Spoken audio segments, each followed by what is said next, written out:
People in a Tigard neighborhood full of young families can't understand why they have to live near a new home for those trying to beat drugs and alcohol. Yeah, the house is on Cottonwood Lane, south of Shoals Ferry Road in Tigard. That's where K2's Dan Tilkin joins us live. The neighbors just feel powerless to stop it, Dan? Right, but they're not giving up the fight. They're hoping the city of Tigard will come to their aid and help them deal with this house that is right here. But those who support this home for recovery say the neighbors' fears, they are unfounded. Scott Kopachik says he may no longer allow his kids to play in the front yard. Of course we're scared. As recovering drug addicts and alcoholics move into what's called an Oxford house, a block from his home, Scott is by no means alone. If the people that came to support me could please stand. His fellow neighbors presented a petition and implored the city council to do something about it.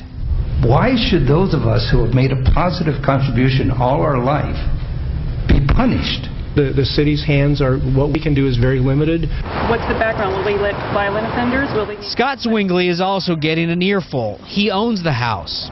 Started out trying to do something that we thought was really good, and it's created quite a stir. He's the one who decided to lease it to Oxford House. Would you want this house next door to you? I would not have a problem with this house next to me.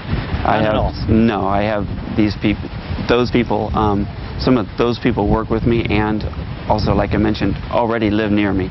There are 160 Oxford houses across Oregon, 1,300 nationwide. They're protected by federal law as a valuable way to return addicts to normal lives. Sex offenders are not allowed, but it's possible violent offenders could live here.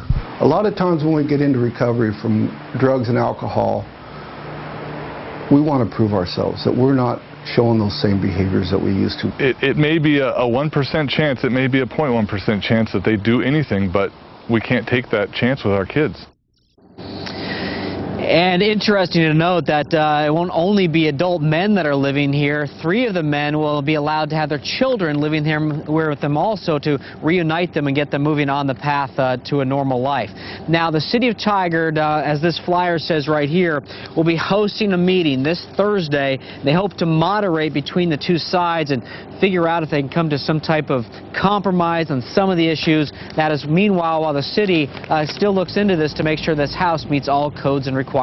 Reporting live in Tigard, Dan Tilkin, K2 News.